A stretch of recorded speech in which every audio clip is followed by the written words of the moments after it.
My name is Kawika Mahoe, and I serve as an enforcement officer with the Department of Hawaiian Homelands on Molokai.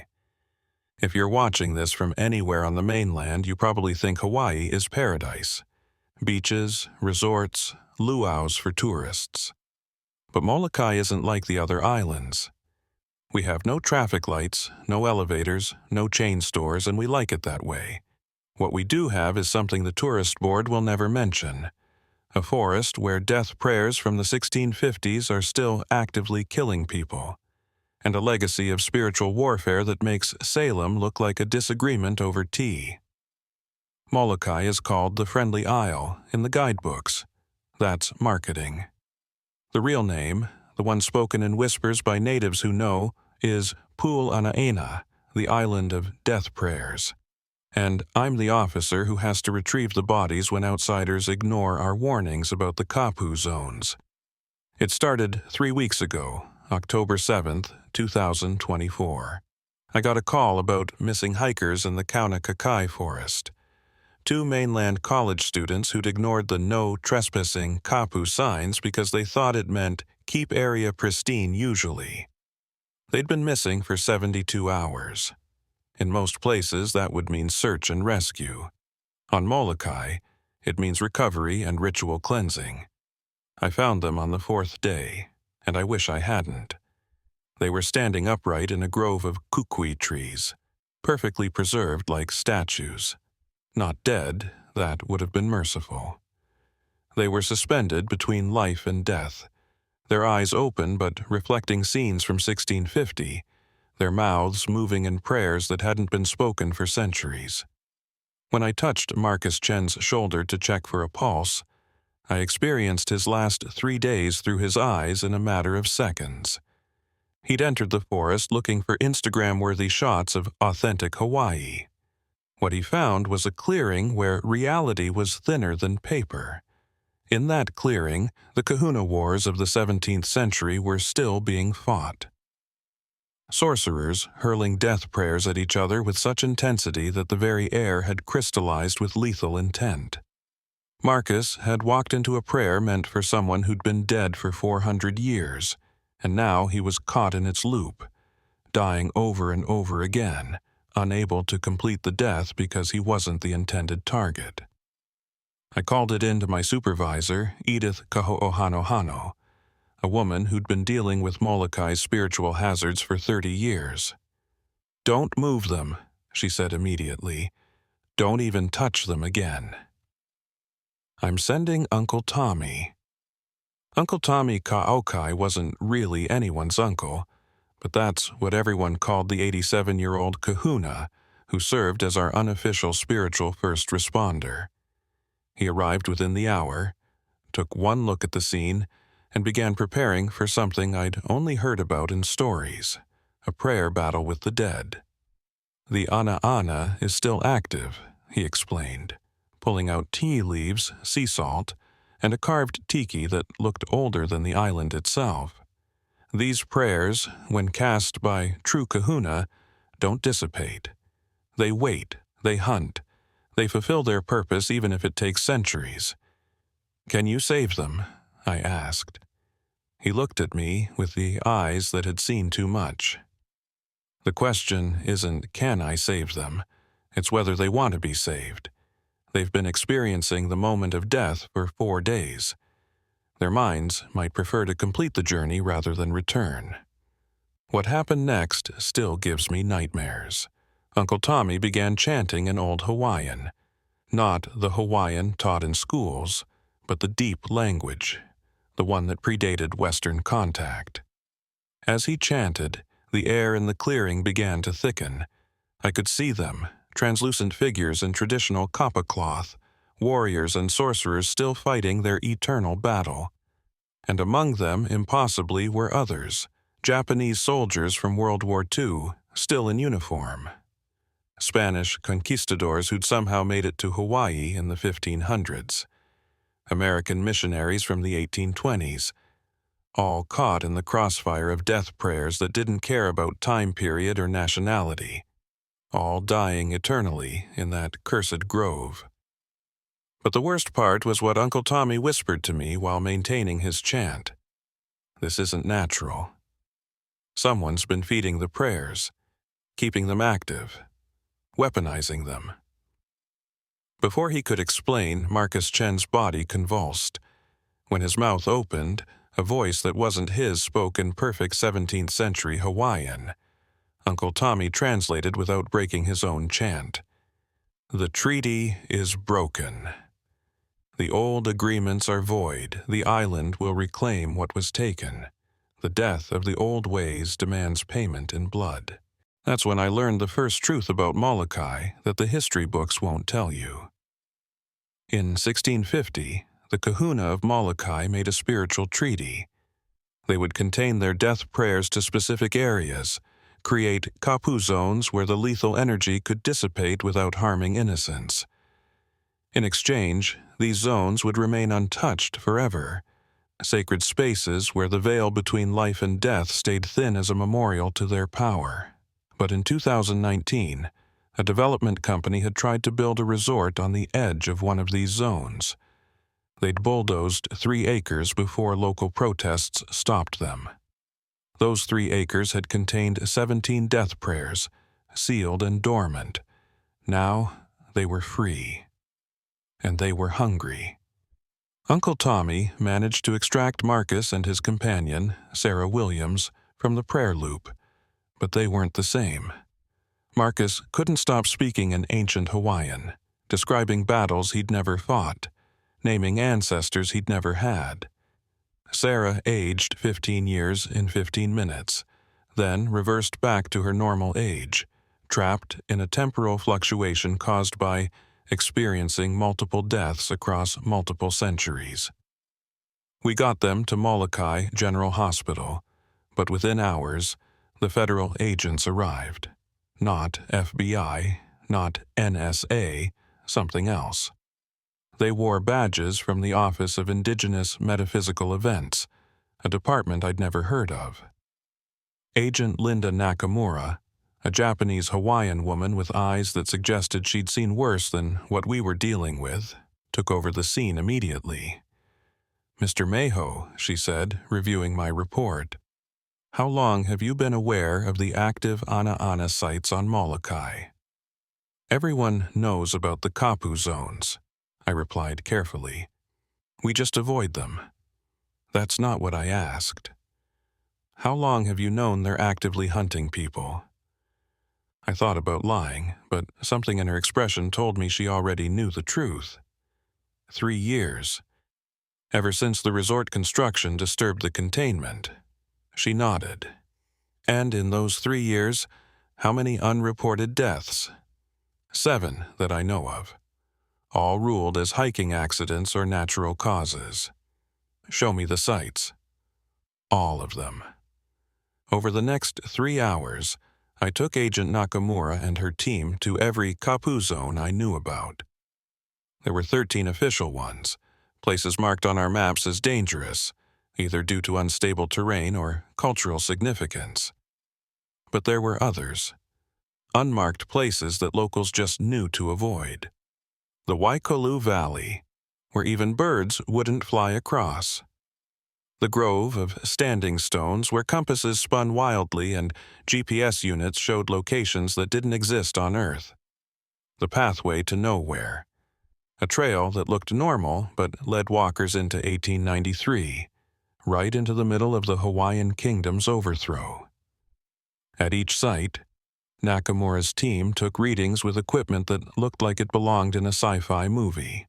Electromagnetic scanners, quantum field detectors, something they called a thanatic resonance meter that measured death energy. "It's worse than we thought," she finally said, looking at her tablet. "The death prayers aren't just active, they're evolving. Evolving, learning, adapting. For 400 years, they were simple weapons. Point, shoot, kill.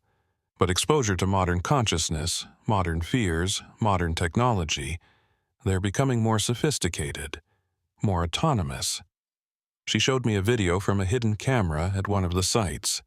It showed a death prayer as a visible distortion in the air, moving through the forest with purpose, hunting. It paused at a tourist hiking trail, seemed to consider, then deliberately moved toward a solo hiker who was taking photos. The hiker dropped dead instantly, his camera capturing his final moment, a look of absolute terror as something invisible entered his chest. That hiker was reported as a heart attack, Nakamura said. But look at the timestamp. He died at 3:33 a.m. So, he was in California at 3:33 a.m. The prayer killed him from 2,600 miles away because he'd taken a rock from Molokai 6 months earlier. The implications were staggering.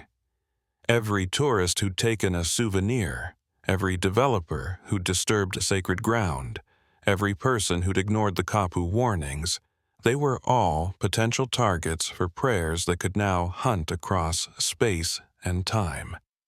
"We need to talk to your kahuna," Nakamura said. "The real ones. Not the ones who do blessings for hotels, the ones who still know the old ways." "They won't talk to you," I said. "They'll talk to you." She was right. That evening, I gathered 5 of the most powerful kahuna still living on Molokai. They met us at the old Halawa Valley Pavilion, a place where ancient and modern Hawaii uneasily coexisted. The eldest, Auntie Lilia Kamaka, was 94 years old and blind, but she could see things others couldn't. "We've been expecting this," she said before any of us could speak. "The Ana are waking up. They sense the destruction of the sacred places. They're angry." "Can you stop them?" Nakamura asked. Auntie Lilia laughed, but there was no humor in it. "Stop them? Child, we can barely contain them. Every year, more sacred sites are disturbed. Every year, the prayers grow stronger. And now," she paused, her blind eyes turning toward something none of us could see. "Now they're being fed by someone who wants them to break free completely." "Who?" I asked. "Someone who remembers the old wars. Someone who never agreed to the treaty. Someone who believes Hawaii should belong only to those who can survive the death prayers." Before she could say more, the lights went out. Not just in the pavilion, across all of Molokai. In the darkness we could see them, countless points of light moving through the forest, each one a death prayer seeking a target. "They're hunting," Auntie Lilia whispered, "and tonight they're not limiting themselves to the kapu zones." That's when I realized the truth about Molokai. It wasn't just an island with a dark history. It was a battlefield where an ancient war was still being fought, where death itself had been weaponized and abandoned, left to fester and evolve for 4 centuries. And now, someone had just declared the ceasefire over. The island-wide blackout lasted exactly 13 minutes, long enough for 47 people to die.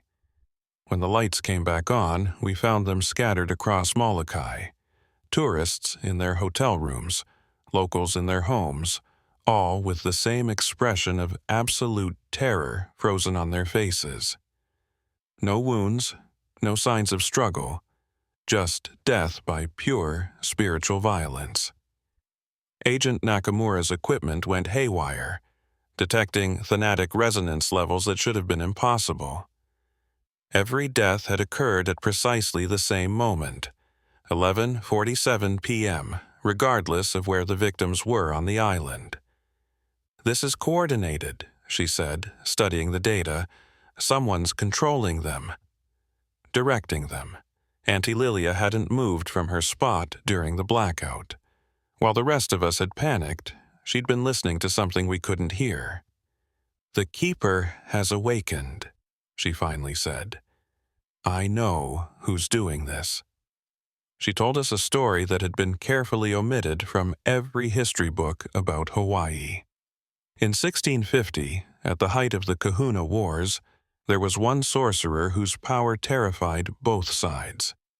His name was Kahai Makaio, and he had discovered something that should have remained hidden: how to make death prayers self-sustaining, self-replicating, essentially turning them into spiritual viruses that could spread and evolve. The other kahuna, realizing the existential threat he posed, had united against him. It took 17 of the most powerful sorcerers to defeat him, and even then, they couldn't kill him completely. Death prayers, when they reach a certain level of power, create a kind of immortality for their caster. Instead, they imprisoned him in a state between life and death, sealed in a cave beneath the Kalaupapa Peninsula. For 374 years, he's been conscious but immobilized, Auntie Lelia explained, feeling every death his prayers caused, feeding on that energy, growing stronger. The resort construction in 2019 cracked his prison. Not enough to free him, but enough for him to start influencing the active prayers again. "Where exactly is this cave?" Nakamura asked. "Under the old leper colony, Kalaupapa." My blood ran cold. Kalaupapa had been a place of immense suffering. Thousands of people with Hansen's disease forcibly exiled there between 1866 and 1969, left to die in isolation. If Kahai had been feeding on that pain for over a century. "We need to get there now," I said. "No." Auntie Lilia grabbed my arm with surprising strength. "Going there unprepared is suicide. You need protection, real protection, and you need to understand what you're truly facing." She had Uncle Tommy and the other kahuna begin preparing us. The protection ritual took 3 hours and involved elements I'd never seen before. Water from 7 different sacred springs, salt from the ancient Pa'akai beds, and most disturbing, a drop of blood from someone who had survived a death prayer. That someone turned out to be me. "When you touched the frozen hikers," Uncle Tommy explained, "the prayer tasted you but rejected you. You have protection in your bloodline. Your grandmother was Laura Mayho. I knew my grandmother had been special, but I never knew why. What about her? She was the last true kahuna of the Maho line. She bound her mana to your bloodline, creating a spiritual armor that passes to each generation. That's why you can walk in the kapu zones without dying immediately." While they prepared us, Agent Nakamura received a video call that changed everything. It was from Dr. James Winters at the Pacific Paranormal Research Center in Honolulu. "We've detected similar awakening events on all the Hawaiian Islands," he reported. "Death prayers that have been dormant for centuries are activating, but Molokai is the epicenter. Whatever's happening there is affecting the entire chain." Nakamura turned to me.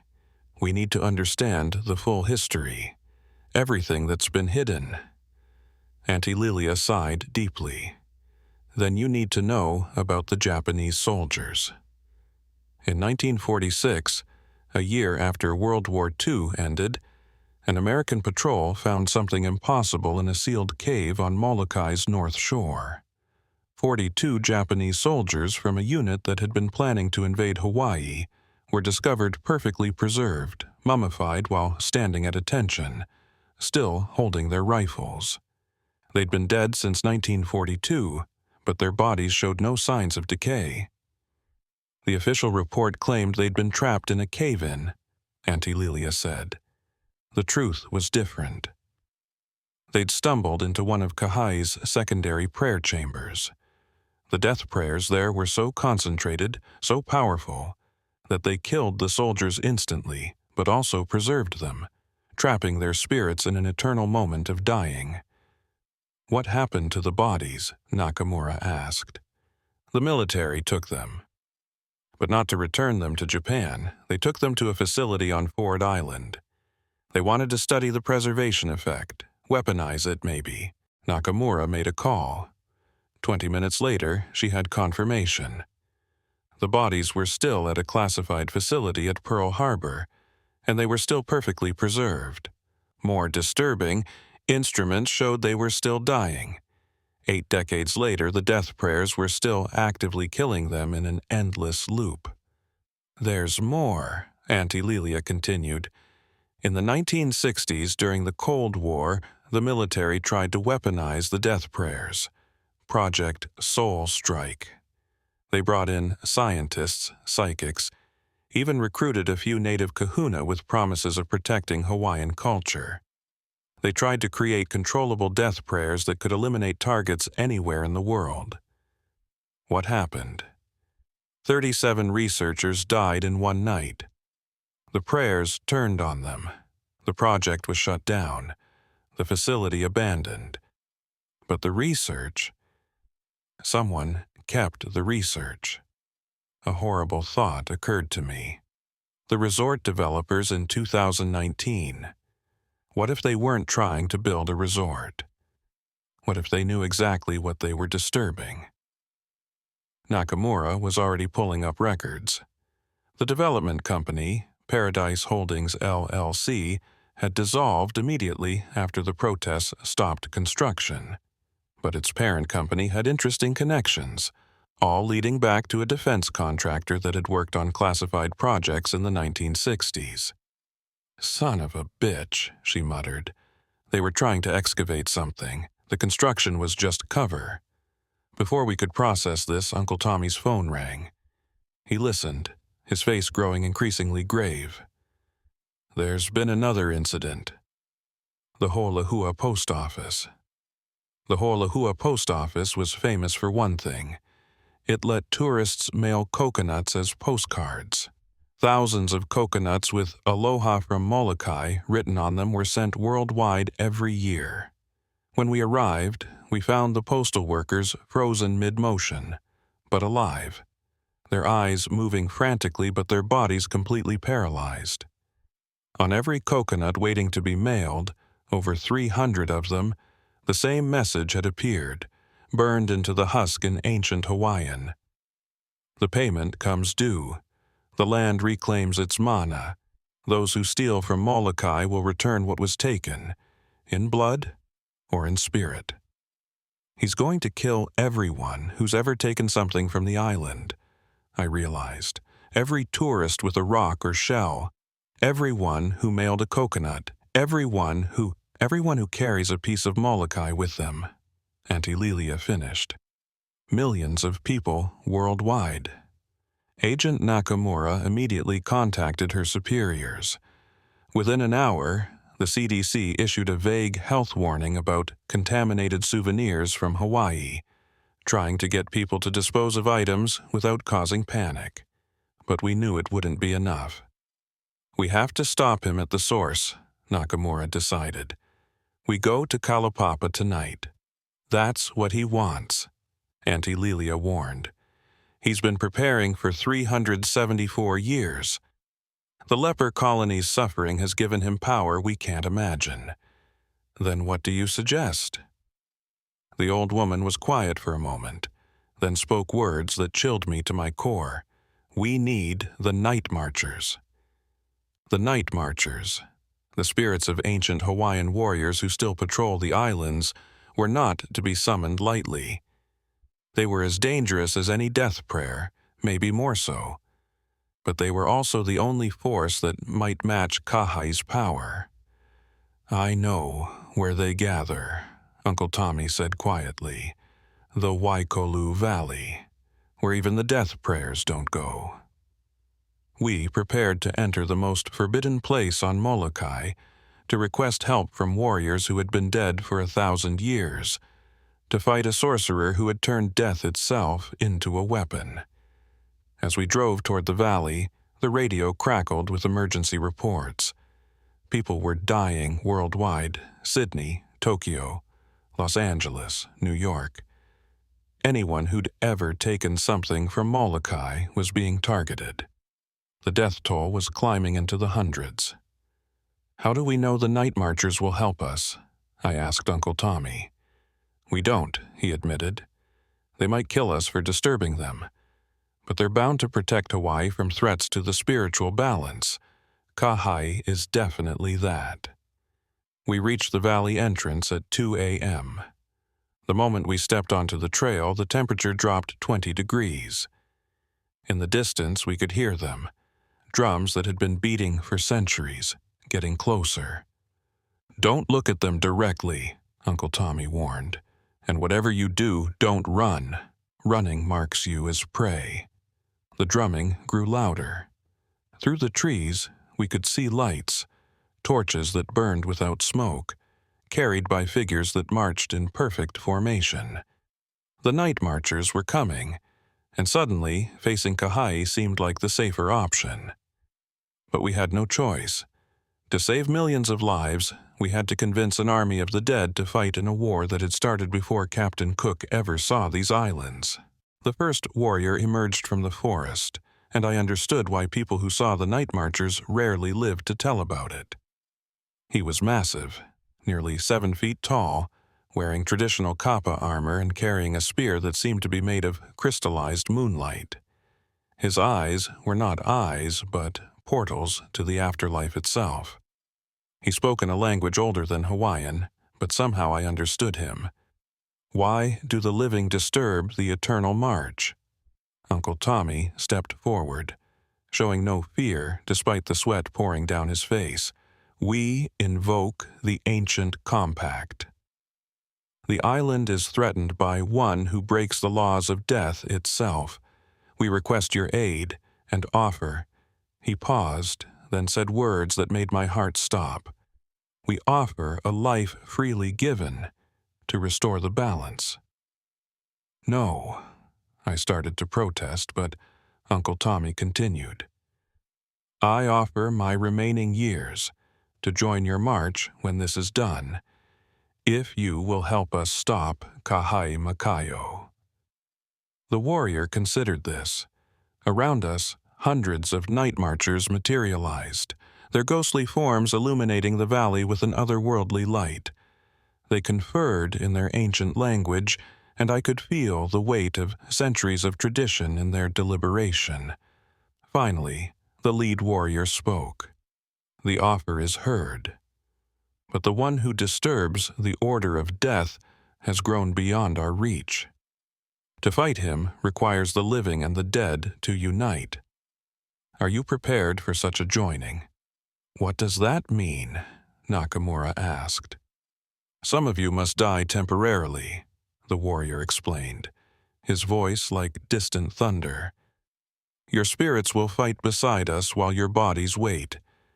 But if we fail, you remain dead. If we succeed, you return changed. You will see the death that surrounds all living things. You will hear the prayers that hunt in the night. You will never again know peace." I looked at my companions, Agent Nakamura, Uncle Tommy, Auntie Lelia, and the other kahuna. We all knew what we had to do. Millions of lives hung in the balance. "We accept," I said. The warrior raised his spear, and the world exploded into cold fire. I felt my spirit being pulled from my body, lifted into a state between life and death. I could see myself lying on the ground, could see the silver cord that still connected my soul to my flesh, but I could also see so much more. The island was covered in a web of death prayers, thousands of them, all pulsing with malevolent energy, and at the center of the web, beneath Kalo Papa, something massive and dark was stirring. Kahai Makayo was waking up, and he was no longer entirely human. In the spirit realm, Molokai looked like a battlefield from a war that never ended. Every death that had occurred on the island left a mark, a shadow, a whisper, a wound in the spiritual fabric. The leper colony at Kalopapa was the worst. Thousands of souls still wandering, still suffering, their pain feeding the darkness below. The night marchers moved through this landscape like they owned it, which I suppose they did. In life, they had been warriors. In death, they were something more, guardians of the boundary between worlds. Their leader, who I learned was named Kuali'i, had died defending these islands in 1142, 500 years before Western contact. The corrupted one has had centuries to prepare, Kuali'i explained, as we descended toward Kalaupapa. He has woven himself into the island's pain. To extract him would kill Molokai itself. Then how do we stop him? Nakamura asked. Her spirit form flickered with federal training even in death. She was trying to analyze, categorize, find a tactical solution. We don't stop him, Auntie Lilia said. She looked younger in spirit form, but also more tired, as if death had revealed the true weight of her years. We redirect him, she explained as we moved through the spiritual battlefield. Every death prayer needed a target. That was their nature. They were weapons that had to strike something. Kahai had been feeding his prayers with the suffering of Kalaupapa for over a century, but also directing them outward, using them to kill anyone who stole from Molokai. But what if we gave them a different target, she proposed. What if we turned them back on themselves? A spiritual Ouroboros, Uncle Tommy understood. The prayers consuming the prayers. That would require incredible power, Kuali'i said. More than even we possess. That's when I remembered something. The Japanese soldiers. They're still dying, still trapped in that loop. 80 years of death energy, contained but not released. Nakamura's eyes widened in her spirit form.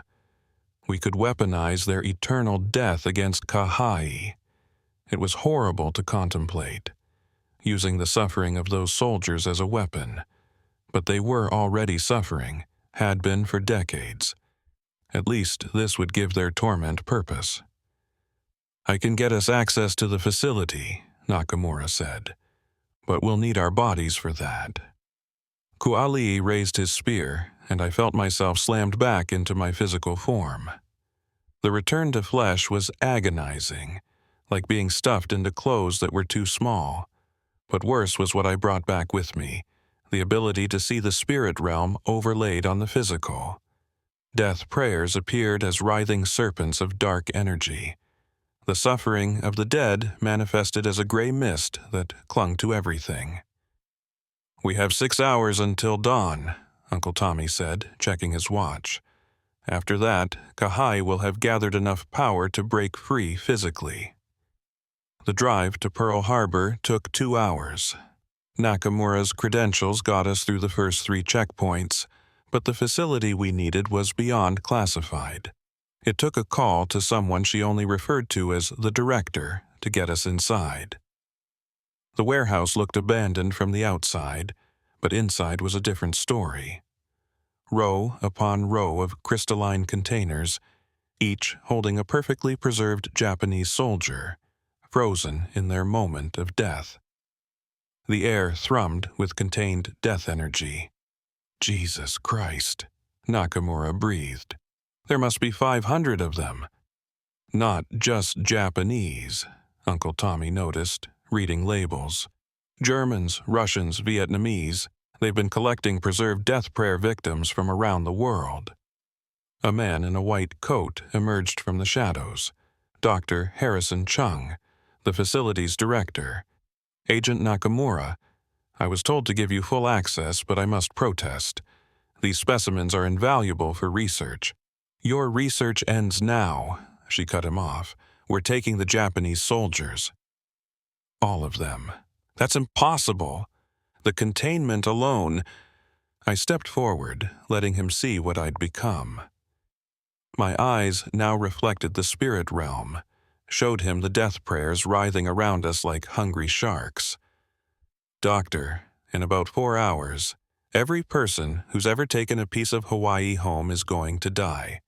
Millions of people, unless we use your specimens to stop it. He went pale.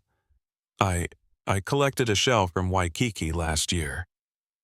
Then you're already marked, Auntie Lilia said simply. Help us, or die with the rest. With Dr. Chung's reluctant cooperation, We loaded 42 crystalline containers onto military trucks.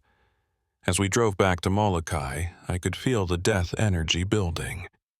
The soldiers' eternal dying was like a siren call to every death prayer on the island. They began following us, drawn by the concentrated suffering. We reached Kalaupapa just as the eastern sky began to lighten. The peninsula looked peaceful in the pre-dawn, rolling green hills, dramatic sea cliffs, a scattering of old buildings from the leper colony. But in the spirit realm, it was a maelstrom of anguish. The entrance to Kahai's prison was hidden beneath St. Philomena Church, Father Damien's old church from the 1800s. The irony wasn't lost on me. A place of healing and compassion built directly over a tomb of pure malevolence. "He knows we're here," Uncle Tommy said, blood trickling from his nose. The proximity to such concentrated death energy was affecting all of us physically. We arranged the soldiers' containers in a circle around the church. Dr. Chung and his team set up equipment to crack them open simultaneously, releasing 8 decades of contained death all at once. That's when Kahai spoke, his voice rising from the earth itself. "You bring me gifts?" How thoughtful. The ground cracked, and something began pushing up from below. Not Kahai himself, he was still trapped, but extensions of him. Tentacles made of solidified death prayers, each one capable of killing with a touch. The Night Marchers materialized, forming a defensive line. "Now!" Ku'ali'i commanded. Dr. Chung triggered the release. All 42 containers shattered simultaneously. What happened next defied description. The Japanese soldiers, freed from their 8-decade death loop, stood up. But they weren't alive. They were something else. Death, incarnate, shaped like men. Their eyes were portals to the moment of their dying, endlessly recurring, and they were angry. 80 years of suffering had transformed them into something beyond death prayers. They had become anti-death, a negation of mortality itself. When Kahai's tentacles touched them, instead of killing them, how do you kill what's already dead forever? The tentacles began to dissolve. Impossible!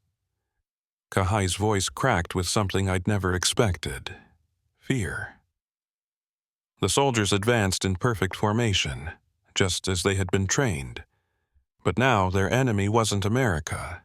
It was death itself, embodied in Kahai. They marched down through the crack in the earth, their footsteps echoing with the sound of ending things.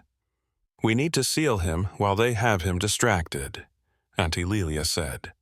She began pulling out items I recognized from ancient drawings, tools of the highest kahuna magic. A lei niho palawa, whale-tooth pendant, that had belonged to Kamehameha I. A wooden idol that predated human memory, water from the sacred pool at Molokai's birth. But as she began the sealing ritual, something went wrong. The death prayers, instead of turning on each other as we'd planned, began to converge. They were merging, becoming something greater and more terrible than their sum. "He's using the soldier's energy to complete his transformation," Uncle Tommy realized. "We didn't weaken him. We gave him exactly what he needed." The crack widened.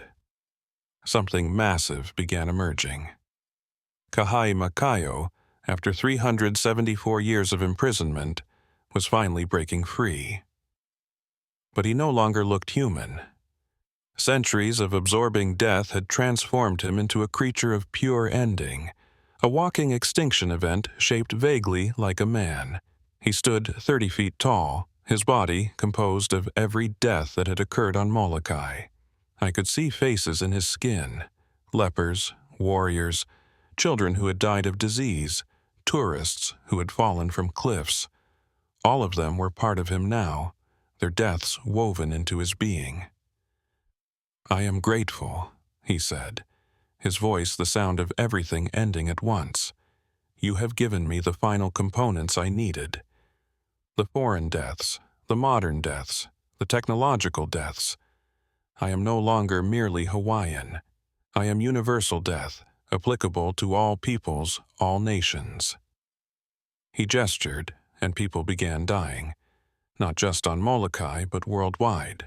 Everyone who had any connection to Hawaii, anyone who had visited, anyone who had family there, anyone who had even dreamed of the islands, they all felt the touch of his power.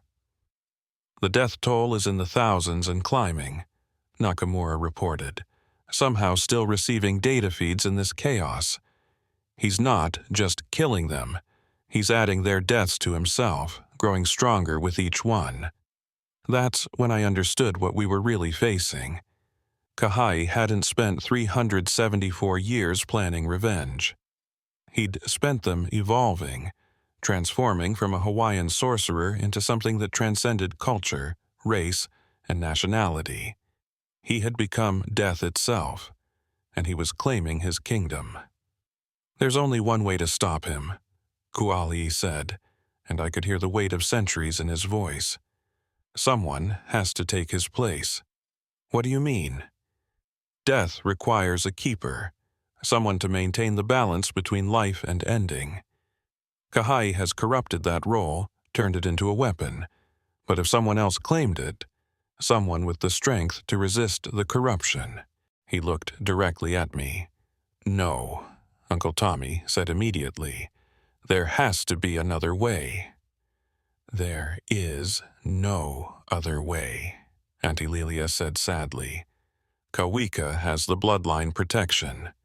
He can touch death without dying. He can enter Kahai's realm and challenge him for control. But if I fail, then death wins and life ends. Not just here, but everywhere. Kahai will spread across the world like a plague, killing everything capable of dying." I looked at the monster Kahai had become, at the dying people around the world, at my friends and family prepared to sacrifice everything. The choice was no choice at all. Tell me what to do. Uncle Tommy began preparing me for something no living person should attempt, a willing death that wasn't death, a transformation that would either save everyone or doom them all. The ritual required 3 things: a death freely given, a life freely taken, and a balance freely accepted. "You must kill part of yourself," he explained, "the part that fears death. You must take life from Kahai, steal back the deaths he's hoarding. And you must accept the role of death's keeper, neither living nor dead, but forever between." As they painted my body with symbols that hurt to wear, as they spoke words that human mouths shouldn't shape, I thought about my grandmother, Laura Meho, who had bound her mana to our bloodline. Had she known this day would come? Had she been preparing me for this moment my entire life? The sun was rising as I walked toward Kahai. He towered above me, a mountain of death shaped like a man. His laughter shook the island. You? You think you can challenge me? I am death incarnate." "No," I said, and my voice carried the authority of my bloodline, the power of every Maho who had ever lived. "You're just a thief. You steal deaths that aren't yours, hoard them like a miser. I'm here to take them back." I reached out and touched him. The moment my hand made contact with his form, I experienced every death he had absorbed. Thousands of years of ending flooded through me. Violent deaths, peaceful deaths, young deaths, old deaths. Each one was a complete existence, an entire life brought to its conclusion. The weight of it should have destroyed me instantly, but my grandmother's protection held. The deaths passed through me without sticking, like water through a filter. And as they passed, I began to understand something Kahai had missed in his centuries of planning. Death wasn't power. Death wasn't an ending. Death was a doorway. The moment I understood death as a doorway rather than an ending, everything changed. The thousands of deaths flowing through me stopped being weapons and became what they truly were: transitions, passages from one state to another, and each doorway opened both ways. Kahai felt the shift immediately. "What are you doing?" His mountainous form wavered. "I'm giving them back," I said, and opened every doorway at once. The effect was instantaneous and catastrophic for him. Every death he had stolen began reversing, not bringing the dead back to life, but returning their deaths to them, giving them ownership of their own endings. The lepers of Kalopapa reclaimed their suffering. The warriors took back their final battles. The tourists retrieved their accidental endings. And as each death returned to its rightful owner, Kahai shrank. "No," he screamed, his form collapsing. "I am eternal." "You're a man who forgot how to die," I finished. "Let me remind you." I pushed deeper into the connection between us, past the stolen deaths, past the centuries of accumulated power, to the core of what Kahai Makayo had once been. A frightened kahuna who had discovered death prayers and become so terrified of his own mortality that he had tried to become death itself. There, at his center, I found it. His original death, the one he should have experienced 374 years ago when the other kahuna united against him. He had postponed it, hidden from it, buried it under millions of other deaths. But it was still there, waiting patiently. "Everyone dies," I told him, almost gently. "Even death dies eventually. That's the balance. That's what you never understood." I pulled his original death to the surface. Kahai's scream shattered windows across Molokai. His massive form collapsed, shedding stolen deaths like a molting snake sheds skin. The deaths dispersed, returning to their places in history, their purposes fulfilled. The tentacles of solidified death prayers dissolved into mist. The crack in the earth began to seal, but Kahai wasn't done. As he shrank back to human size, his true form was revealed. Not the mighty sorcerer of legend, but a withered old man, ancient beyond measure, kept alive only by the deaths he had stolen. "If I die," he gasped, "death dies with me. I've become too intertwined with it. Kill me, and no one will ever die again." Life without death is not paradise, it's hell. I could feel the truth in his words. He had spent so long being death that he had become necessary to its function. Removing him completely would break the cycle. That's when Auntie Lilia stepped forward. "There is another way," she said. "The position of Death's keeper isn't destroyed, just transferred. Someone must take his place." "I already said I would," I began. "No," she interrupted. "You're needed here, in life. To guard the boundaries, to prevent this from happening again." She smiled, and for the first time I saw peace in her eyes. "I'm 94 years old. I've lived a full life. Let me have a meaningful death."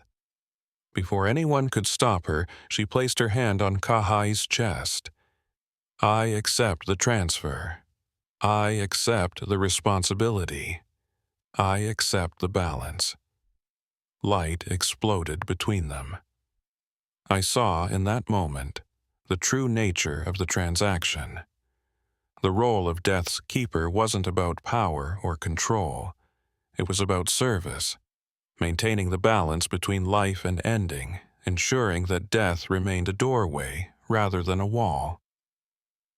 Kahai's expression changed from triumph to confusion to something like relief.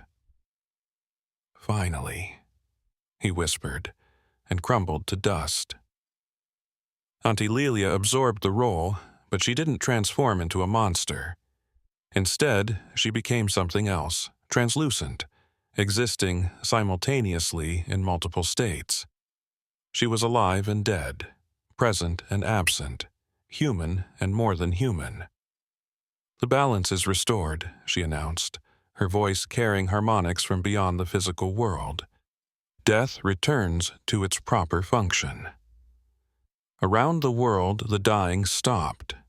Not death itself, that continued as it always had, but the weaponized dying that Kahai had unleashed. The death prayers dissolved, their purpose nullified. The stolen deaths found peace. The night marchers saluted Auntie Lilia, recognizing her new status, then faded back into their eternal patrol. The Japanese soldiers, finally released from their 8-decade dying loop, collapsed into peaceful dust. Even the crack in the earth that had held Kahai sealed itself, leaving only disturbed ground to mark where it had been. But the changes weren't over. "Molokai is different now," Uncle Tommy observed, and he was right. The island's spiritual weight had shifted. The Kapu zones were still dangerous, but they were no longer actively malevolent. They had become what they were originally meant to be: memorials to power, reminders of consequences, sacred spaces where the veil between worlds remained thin but not torn. Agent Nakamura was on her phone, receiving reports. "The global death count from Kahai's attack is holding at 3,847, but they're all being reversed. People who flatlined are recovering, without explanation. Medical professionals are calling it a miracle." "Not a miracle," Auntie Lilia said, her form solidifying enough to look almost normal. "A correction. Death taken wrongly must be returned. That's the new rule I'm implementing." She turned to me. "Kawika, you've been changed by this experience. You've touched death and lived. You can see both sides now." She was right.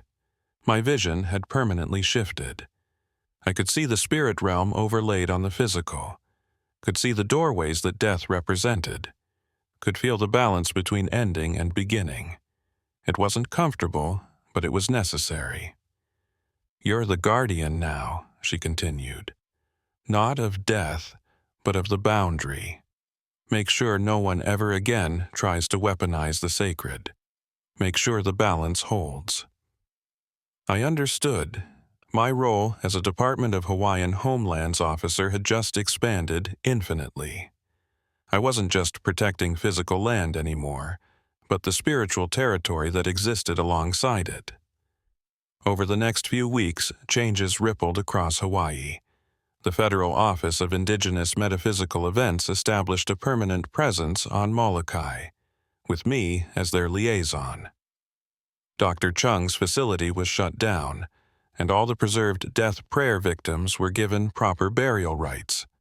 The resort company that had tried to excavate Kahai's prison was investigated, and connections to decades of attempted weaponization of Hawaiian spiritual practices were uncovered. Uncle Tommy established a new training program for young Hawaiians, teaching them the old ways but also the new understanding that death prayers and life blessings were two sides of the same coin, that power without balance was corruption, that the ancestors watched and judged from both sides of death's door. The Kapu zones were officially mapped and protected, with warning signs in 17 languages. Tourist education programs were implemented, explaining not just the physical dangers but the spiritual significance of these spaces. For the first time, the true history of the Kahuna Wars was added to school curricula, but the most significant change was in how death was understood on Molokai. Under Auntie Lilia's guardianship, death became less frightening. People still died. That was the natural order. But they died properly, peacefully. Each death a doorway to whatever came next rather than a weapon or a theft. The death prayers still existed, hibernating in their designated zones, but they no longer hunted. They had become what they were originally intended to be: deterrents, warnings, reminders that some powers should never be unleashed carelessly. 6 months after the Kahai incident, I stood at the Kalaupapa overlook, watching the sun set over the peninsula. The tourist beside me was taking photos, completely unaware that he was standing where reality had almost ended. "Beautiful place," he commented. "It is," I agreed. "But it's also powerful. Dangerous if you don't respect it." He laughed. "Come on, it's just an island." I could have corrected him, could have told him about the thousands of death prayers still dormant in the forests, about the night marchers who still patrolled the ancient paths, about how his dismissive attitude was exactly what had awakened Kahai. But I didn't. Instead, I simply said, "Every island has its secrets. Molokai just keeps theirs closer than most." He wandered off to take more photos, and I remained at the overlook. In the spirit realm, I could see Auntie Lelia standing beside me, maintaining her eternal watch. Behind her, the spirits of Kalaupapa, the lepers, the caregivers, Father Damien himself, stood at peace, their suffering no longer feeding anything dark. "Any regrets?" I asked her. "How can I regret becoming what I was always meant to be?" she replied. "I spent 94 years preparing for this moment without knowing it. Every prayer I learned, every blessing I gave, every person I helped transition, it was all preparation for becoming Death's keeper. And Kahai? Gone but not forgotten. His story serves as a warning. Those who try to cheat death inevitably become its slave. Better to accept mortality than to try to master it." A tour group was approaching, their guide telling them sanitized stories about Molokai's friendly reputation. I thought about intervening, telling them the truth, but decided against it. Some knowledge had to be earned, not given. Those who needed to know about Molokai's true nature would find out. The island itself would make sure of that. As night fell, I drove back to my office in Konakakai. On my desk was a new stack of reports. Mysterious deaths in Maui that didn't match any known patterns. Ancient Hawaiian artifacts appearing in impossible places on Oahu, and sightings of warriors in traditional garb walking through Waikiki at midnight. The Kahai incident had changed more than just Molokai. It had awakened something across all the Hawaiian islands. The spiritual and physical worlds were converging, the ancient and modern colliding, and I was apparently the one responsible for maintaining the balance. I opened the first report and began reading. A hotel in Honolulu built on an ancient heiau was experiencing temporal distortions. Guests were checking in but aging years overnight. The hotel management wanted it handled quietly. I grabbed my gear and headed for the airport. As I flew over the channel between Molokai and Oahu, I could see them in the water below. Massive shadows that weren't whales, weren't ships, weren't anything that belonged in the physical world. The Akua, the ancient gods, were stirring. Auntie Lilia appeared in the seat beside me, visible only to my changed sight. "The barriers are weakening everywhere," she said. Kahai's awakening was just the beginning. The old agreements between the physical and spiritual are breaking down. Why? Because it's time. The world is changing, technology is advancing, but the spiritual foundations remain. They can't be ignored anymore. Hawaii is just the first place where the two worlds are merging visibly. And we're supposed to manage this merger? She smiled. Not manage. Navigate, guide, help both worlds understand that they were never really separate to begin with. As the plane descended toward Honolulu, I could see the city differently now. The modern buildings overlaid with ancient structures, the streets following paths that warriors had walked for millennia, the hotels and shops built on ground soaked with mana and blood and prayer. This was my job now. Not just protecting the land, but protecting the balance between what was, what is, and what might be. Between the seen and unseen. Between life and death. Molokai had been the test case, the proof that the spiritual and physical could collide catastrophically if not properly managed. But it had also shown that with the right knowledge, the right protections, and the right people, that collision could become a convergence instead. The flight attendant announced our descent into Honolulu International Airport. In the spirit realm, I could see other planes, vessels from other times, other possibilities, all landing at once in a space that existed across multiple dimensions. "Welcome to the new normal," Auntie Lelia said, fading as the physical world reasserted itself. I gathered my things, preparing to face whatever spiritual crisis awaited in Honolulu. But I wasn't worried. I had survived Kahai, had touched death and lived, had helped restore the balance between worlds. Whatever came next, I was ready. Besides, I wasn't alone. The ancestors were watching. The night marchers were patrolling. Auntie Lilia was maintaining the balance, and across the islands, others like me were awakening to their true roles as guardians of the boundary. Molokai might be the island of death prayers, but it was also the island that had shown us how to transform death from a weapon into a doorway. That knowledge would be crucial for what was coming. Because if Hawaii was where the spiritual and physical worlds were merging first, it wouldn't be the last. The whole world was about to discover what we on Molokai had always known, that some forces are too powerful to control, too dangerous to weaponize, and too important to ignore. The only choice is to respect them, understand them, and maintain the balance. Otherwise, you might find yourself on the wrong side of a death prayer that's been waiting 400 years for someone foolish enough to wake it up. If you're planning to visit Molokai, remember this. Respect the kapu zones. Don't take anything from the island. And if you see lights in the forest that shouldn't exist, walk the other way. The death prayers are sleeping now, but sleep is not the same as death. And on Molokai, even death isn't permanent.